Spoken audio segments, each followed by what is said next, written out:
Welcome, first-time buyers, a guide to purchasing your first home.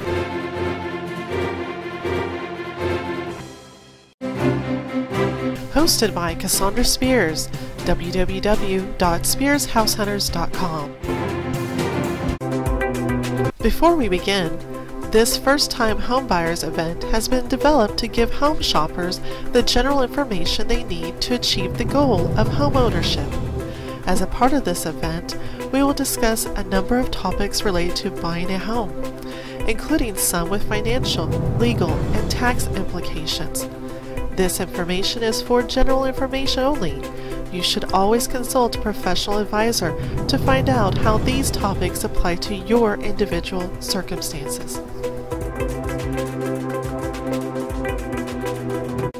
Common questions about buying a home.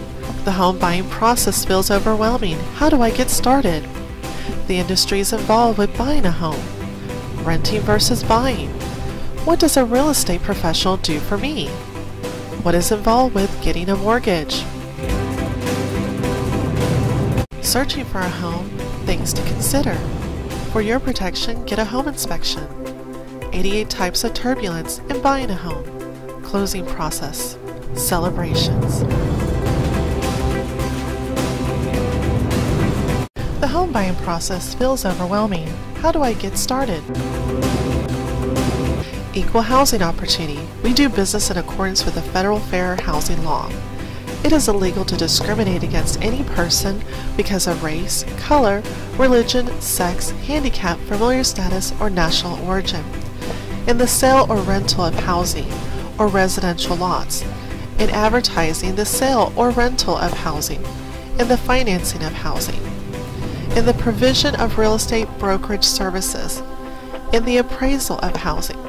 Blockbustering is also illegal. The industries involved with you buying a home.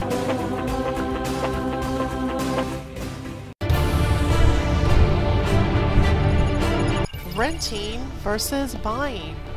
Let's weigh in on the benefits of both.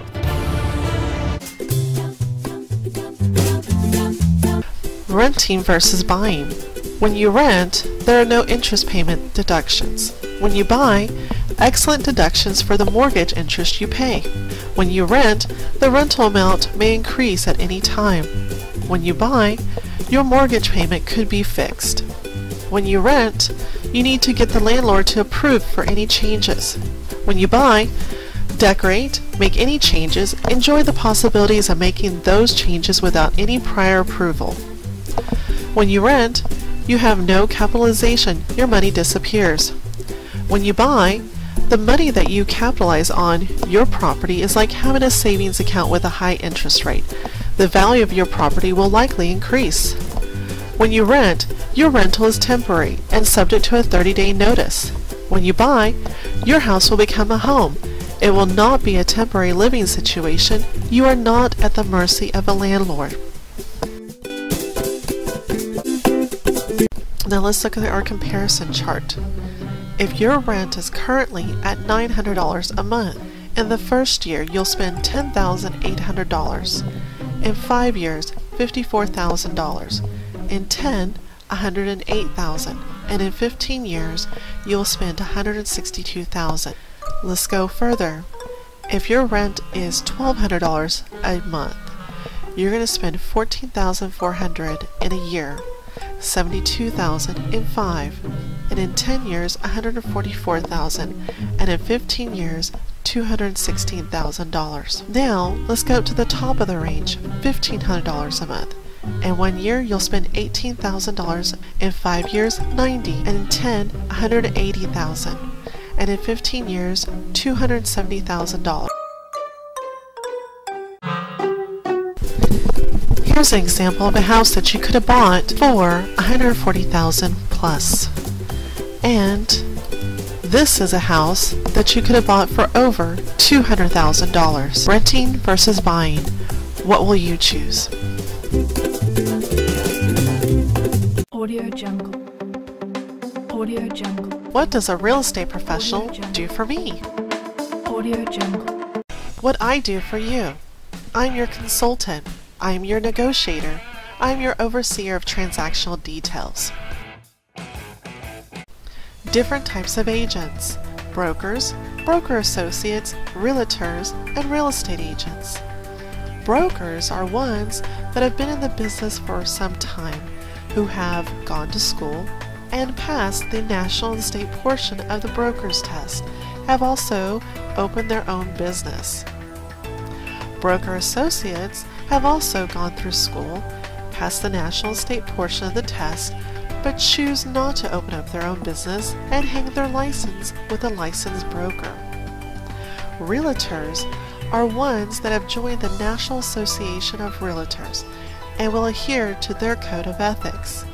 Only people who have joined the National Association of Realtors can use realtors at the end of their name. Real estate agents are agents who do not belong to a board, who are not a part of the National Association of Realtors, and have just passed the national and state portion of their test. No matter if they're brand new or have been seasoned, please choose the right agent for you. When you join the National Association of Realtors, you agree to adhere by the code. The code being that you will offer competency, fairness, and high integrity resulting from adherence to the lofty ideals of moral conduct in the business relationship. You can also find out more about the Realtors Code of Ethics from their website. Also, members who are a part of the National Association of Realtors and their local board will display the Realtor and MLS logo on their business cards, websites, and any other place. Members who join a local board have access to all the listings and information. Also, they do join the National Association of Realtors and can display the logo as you see here.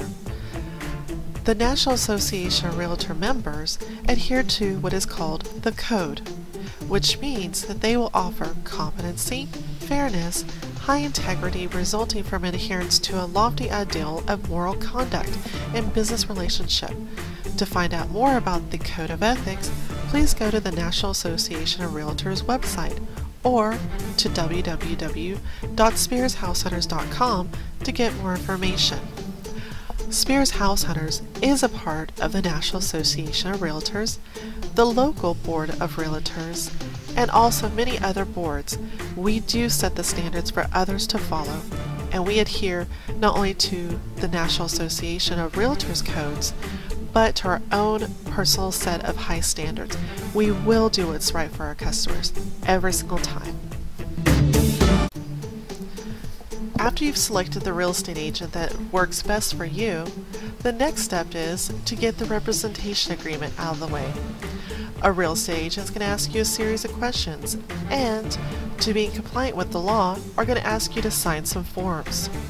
One of those things they're going to ask you for is a copy of your driver's license. This protects the real estate agent when you're showing houses. Also, what they're going to ask you is if you've been pre-qualified for a home loan. Once that has been taken care of, the next process is to sign the buyer's rep agreement. What is the buyer's rep agreement and how does it apply to you? The buyer's rep agreement is used for buyers, sellers, and also renters. They use the same standard form.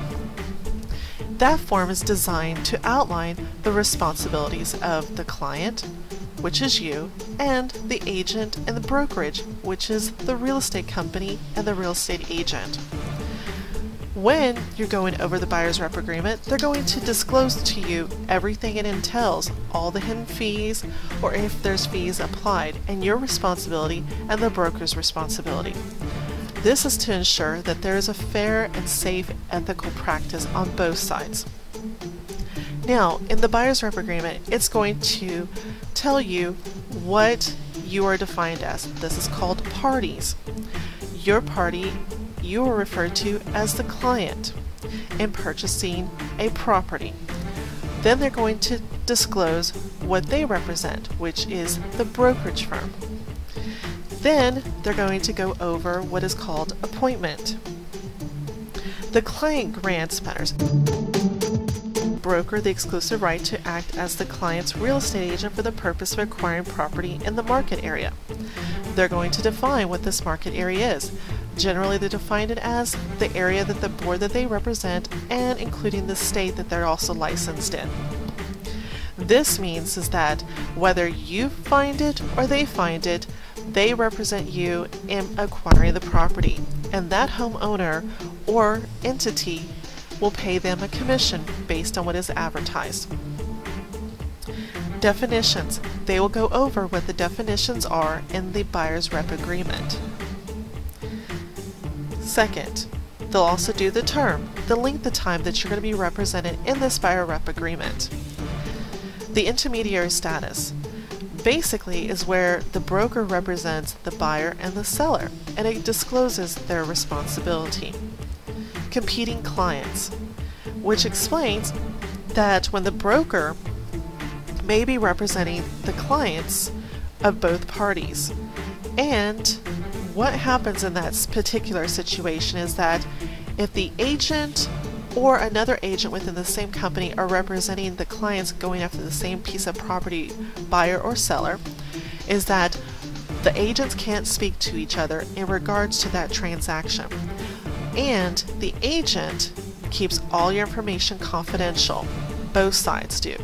They simply just say, this is the offer.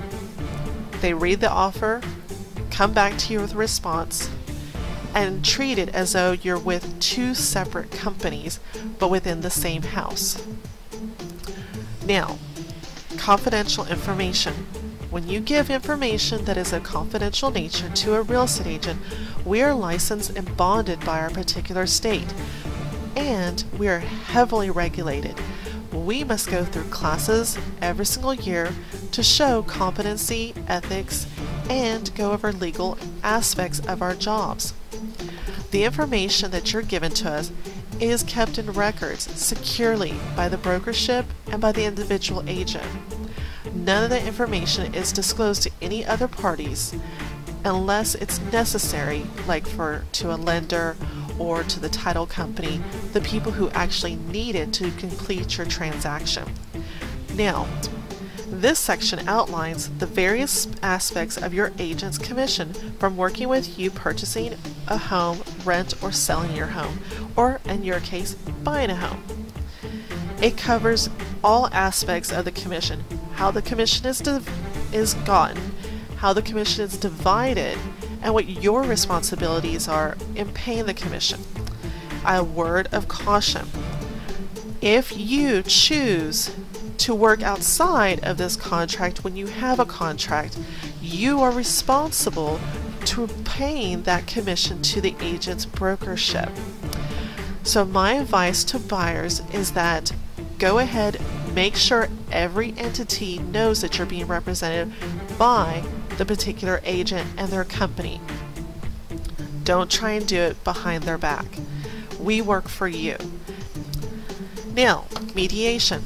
If there is a conflict that arises, you're not happy with your agent, something is wrong with the broker, you can be asked to go into mediation.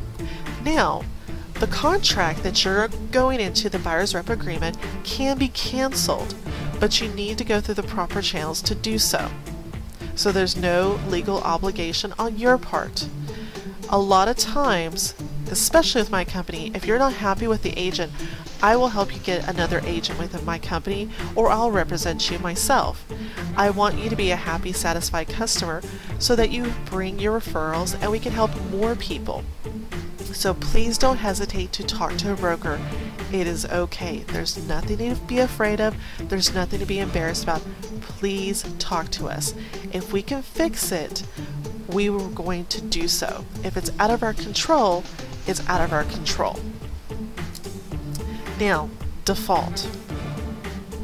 No one likes to break a contract, but it does happen. This paragraph in the buyer's rep agreement discloses how you can remedy that. Limitations and liability. This keeps the broker safe from personal injury and property damage lawsuits brought on by the client. If you break your leg while viewing a property with us, you can't sue us. Addendas. This information about broker services discloses the responsibility of the brokership to you. And this is also something you'll sign. Also, for your protection, get a home inspection. You'll be asked to sign this as well, even though you have not even found a house yet. Or if you're renting or selling, you still have to sign this form. It is just standard. We'll explain it to you about for your protection, get a home inspection. You can choose to get one or not to get one, but you'll still need to sign that piece of paper saying that we simply disclose this as your right to you. Special provisions. Sometimes agencies will put in special provisions whether you're doing new construction or a variety of other things. Your agent's going to go over this before you sign anything. Additional notices. Sometimes you'll be required to look at additional notices, or the state has simply added more to the form than it was before. So you'll be asked from time to time to sign in a new form.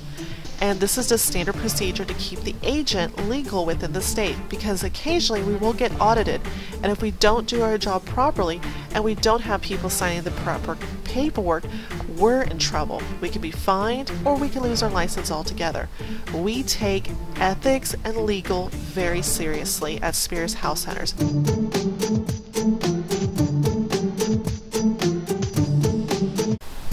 Common loan pre-approval documents that you'll need. Income/assets for wages earned. The last 2 years of your W-2s and your tax returns. 2 most recent paycheck stubs. 2 most recent bank statements, 401ks, liquid assets, investment accounts, child support, or anything that you pay out. Income/assets for self-employed. The last 2 years of tax return. Business and personal, the last quarter of profit and loss statement. Letter of explanation for employment gap or new line of work. Late payments, judgments, bankruptcy and credit report. Other, bankruptcy discharge, child support documents, lease agreement if owned, other rental properties, mortgage payment coupons, if owned, other real estate. Your credit history. There are 3 agencies in the United States, Equifax, Experian, and TransUnion. Those together compile your credit history and report it to your lenders. At any given time, you'll have 3 credit scores. The average from those 3 credit scores determines what your overall FICO score is. Credit score facts. The national average is 678. The ideal credit score is 720. Now, there are some agencies of new home builders that will take your credit at 620 and get you qualified for a brand new home. It is up to the builder to do so. What in the blue blazes is a credit inquiry, and why is it messing with my score? Your credit score is compiled of a variety of different things. 35% of it is payment history, your ability to pay it back. 30% is your debt ratio. 15% is your length of credit history. 10% is the type of credit, revolving or unrevolving. 10% is your inquiries. So, what is an inquiry? You have 2 different kinds, what is called a hard pull and a soft pull. A hard pull is when you're applying for credit through a bank, through a credit card, or something where they pull it hard. When you pull it, or if you get those pre-approved credit cards in the mail, that is called a soft pull. Each one of them has a certain amount you can pull per month. What does a credit history report look like? Your lender is going to look at a report similar to this to determine your credit history. Everything is on here, from past employers to loans to medical to student loans, everything. If your credit's not quite where you want it to be, don't worry, hope is ahead. We're going to be offering a credit repair seminar that will help you boost your credit report and your credit rating in hopes to getting you into a home as fast as possible. Be sure to go to www.spearshousehunters website to get more information on that. Finding your first place. This place is spacious, has 2 bedrooms plus all the amenities. Deconstructing the differences between new and resale homes. Maintenance and repairs. New versus resale. New. Builders back homes with warranties. New. All new appliances and systems. New. Strict building and inspection codes to ensure quality. Resale. Home buyers are responsible for all maintenance and repairs. Resale. Exterior and interior structural appliances, plumbing, and HVAC is the homeowner's responsibility. The next section. Location. For resale, buyers must find a suitable home for sale in the desirable location and community. For new homes, buyers select the location. Newly developed communities offer modern amenities. New versus resale as far as design goes.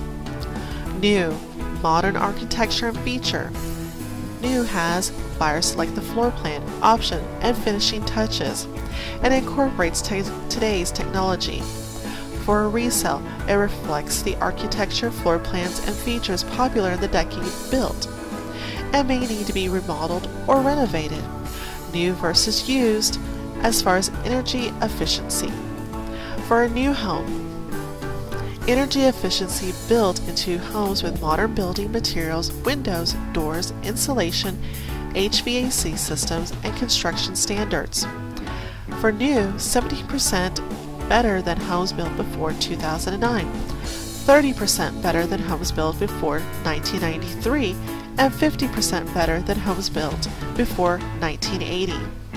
For resale homes, may not have been built with energy efficiency in mind, but it doesn't mean the homeowner did not upgrade. Homes with appliances and HVAC systems may need to be replaced or fixed.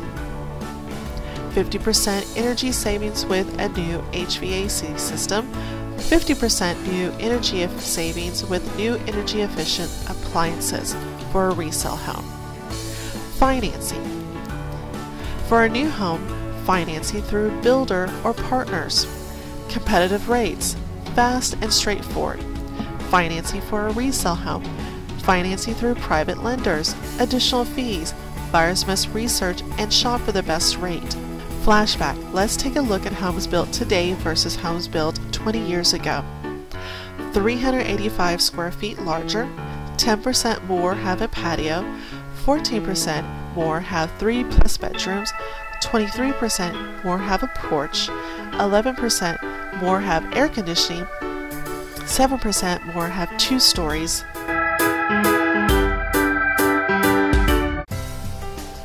What is earnest money?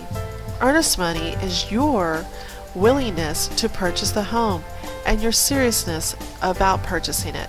It is a good faith deposit. Now, there is a grace period in your contract. During that time, you have the right to reject your accepted offer and walk away with your earnest money. Once that grace period is expired, if you decide to back out of the contract, that earnest money is given to the seller for taking that property off the market for that period of time. Now, you've made it through the grace period and you're heading towards closing. Your money is being held in escrow by the title company. At closing, that money is applied towards your closing costs and deposit to purchasing your new home. If you have no closing costs, your money is returned back to you. For your protection, get a home inspection. You have the right to get a home inspection or not to, but you will need to sign that piece of paper saying that you have been offered the chance to get a home inspection or not. The home inspection process. Buying a home is typically the biggest purchase you will ever make. A home inspection is perhaps the most important chapter in the home buying process and can benefit both the buyer in understanding the condition of the house and the seller who wants to provide accurate disclosure information. According to the American Society of Home Inspectors, www.ashi.org, a home inspection is an objective visual examination of the physical structure and systems of a home from roof to foundation. Like a physical exam from a doctor, the home inspector examines what's visible, and if he finds anything worthy of discussion, they'll make an evaluation and recommend remedies. Tip: Don't confuse the home inspection with the home appraisal. The home appraisal protects the lender's financial interests. The home inspection protects you, the buyer. The appraisal is the bank's way of determining whether or not the house is worth the price you've agreed to pay. The inspection is your way of identifying structural or mechanical problems with the house. If you are selling your home, consider having a home inspection done before you put your home on the market, and you may avoid any surprises when potential buyers have a home inspector check it out. A good detailed home inspection provides the consumer with both 1. A thorough analysis of the condition of the house, and 2. What is in good working order, what needs immediate repair or replacement, and what will need attention over the next few years. Spending hundreds on a home inspection could save you thousands. The typical home inspection is usually a 2-hour or more examination of the home's structural, mechanical, and electrical elements from top to bottom, inside and out.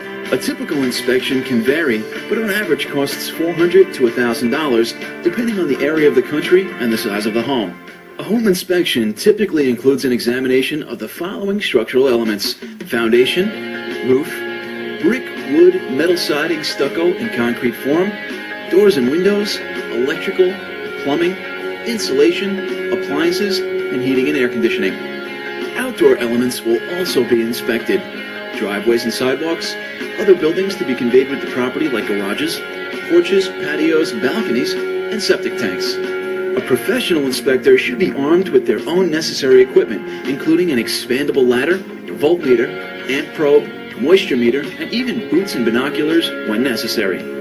This is not something to skimp on. If you're serious about buying or selling, make sure the home inspection is performed by a qualified home inspector. Here are several resources to help you find a home inspector. Ask your agent if he or she can recommend a qualified inspector. Visit the American Society of Home Inspectors website at www.ashi.org or visit the National Association of Home Inspectors website at www.nahi.org.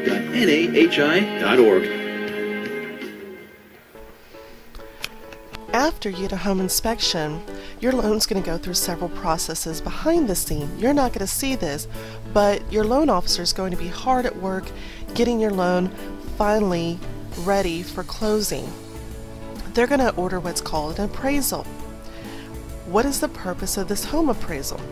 Well, generally, it's required by the lender in order to establish that the value of the home will be sufficient collateral for the amount of loan.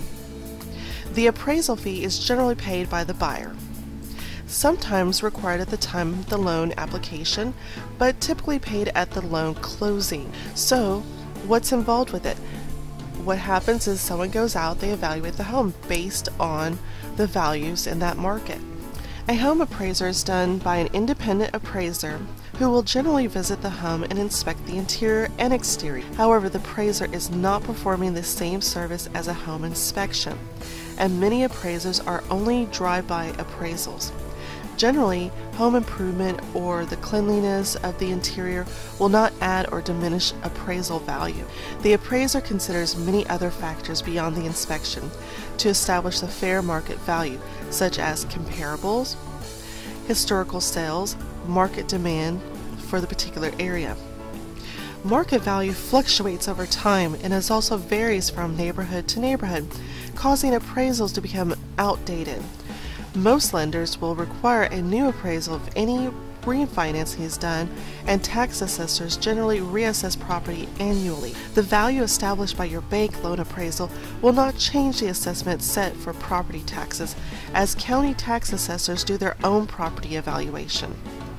In either case, the home buyer should monitor the appraisal for fair treatment in relation to the similar houses in the surrounding area, and in view of the standards set by the appraiser by the state licensing board.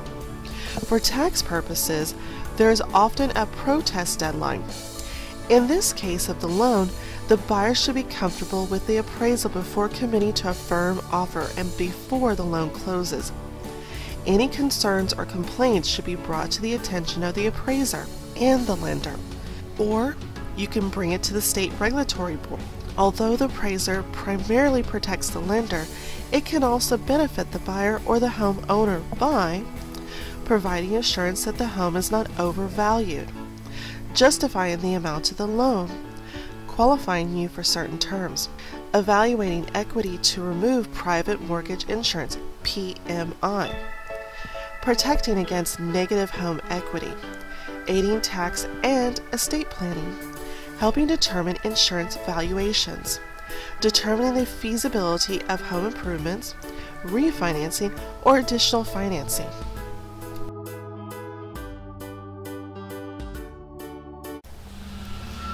There are many things that can go wrong when you're buying a house.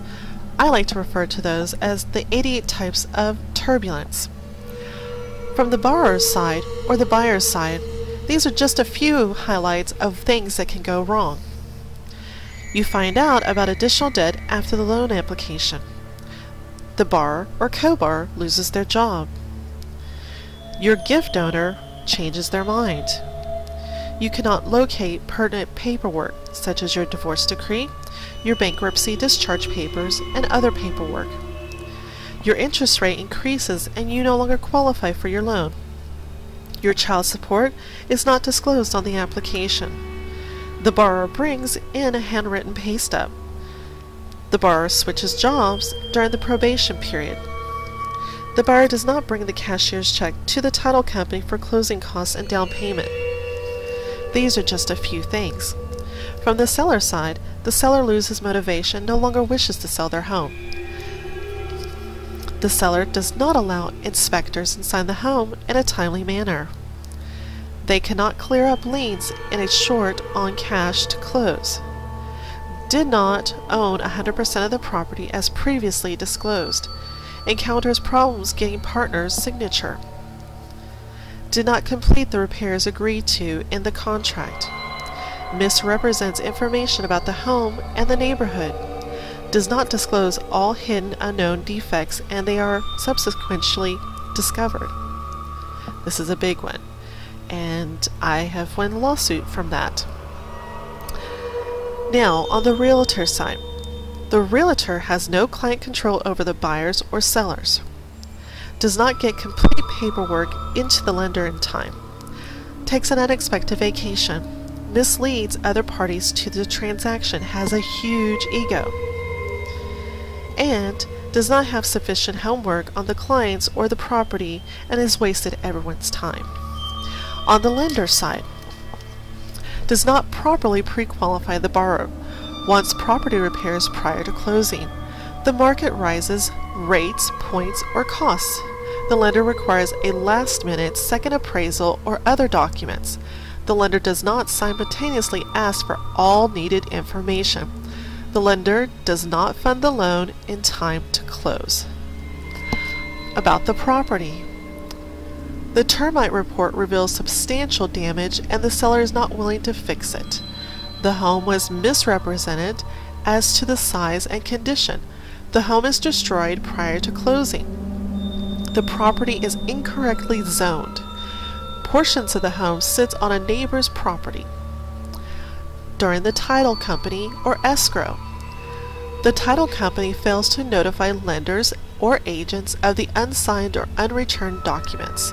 Lets the principals, which is you and the seller, leave town without getting all necessary signatures. Loses or incorrectly prepares paperwork. Does not pass on valuable information quickly enough. Does not coordinate well so that many items go undone simultaneously. Finds liens or other title problems at the last minute. On the appraiser side, is not local and misunderstands the market. Is too busy to complete the appraisal on schedule. Is not on the lender's approved list. Makes important mistakes on the appraisal and brings in a value too low. Lender requires a second or a review of the appraisal. Inspectors. Pest inspectors are not available when needed. Pest inspectors too picky about the condition of the property. Home inspectors not available when needed. Inspection reports alarm buyers and the sale is canceled. These are just a few things that can go wrong and actually have gone wrong on some other people's home buying experience. It's not always the case, but it can happen.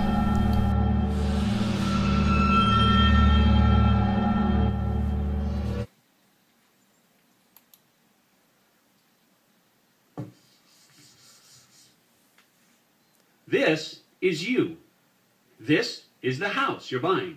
These are the sellers. You made an offer and they said, great. To finish this, your real estate agent will help you through the closing process and you'll pay some closing costs. This video explains this and these.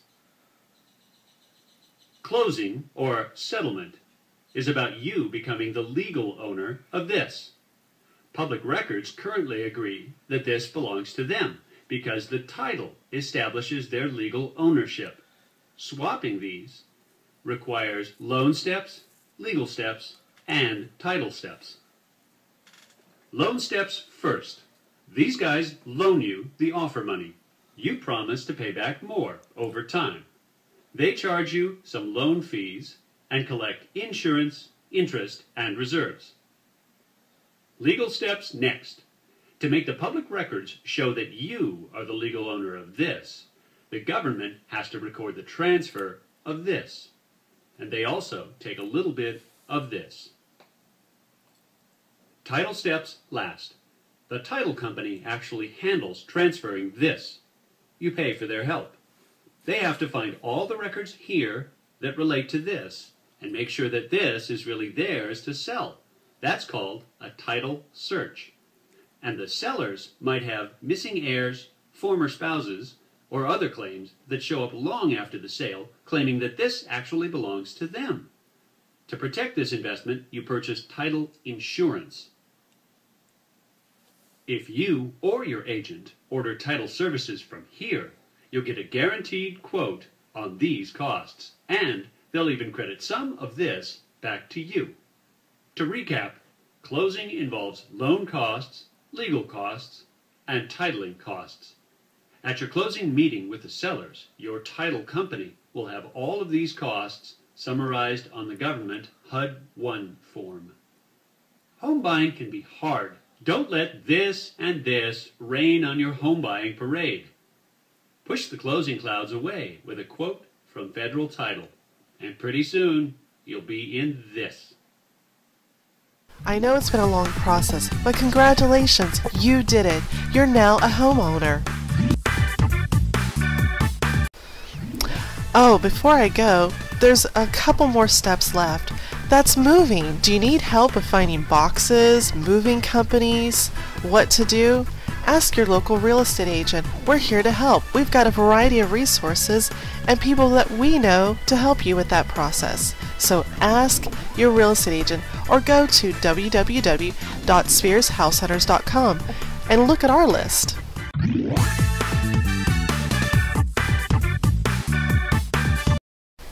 This is our chance in the show to ask any last-minute questions before we say goodbye. Don't forget that we're going to have other seminars on Credit Repair U, on selling your home, on becoming a real estate agent, and many, many more. Go to www.spearshousehunters.com to find out more information about a seminar in your neck of the woods. Also, if you think of a question after we say goodbye, don't forget, you can reach us at spearshousehunters@gmail.com or call us at 888-300-9035. See you soon!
we'd like to take this opportunity to tell you about our other seminars that can be helpful to you. For one, we have our Credit Repair You, Selling Your House Boot Camp, Becoming a Real Estate Agent, and many more. Go to SpearsHouseHunters.com to find out more information, dates, and time. Spears House Hunters, we're in your neighborhood. To start your search, go to our website, SpearsHouseHunters.com. We'll help you buy, sell, and invest in real estate. Or you can call us on our toll-free number, 888-300-9035, or email us at SpearsHouseHunters@gmail.com. We'll see you soon. That's the end of our show. We'd like to personally thank everyone for joining us for our first-time homebuyer seminar. Stay tuned for other seminars, and don't forget to start looking for your home. Start by going to SpearsHouseHunters.com, find one of our helpful agents, and let us help you find the home of your dreams. At Spears House Hunters, we're here to help you.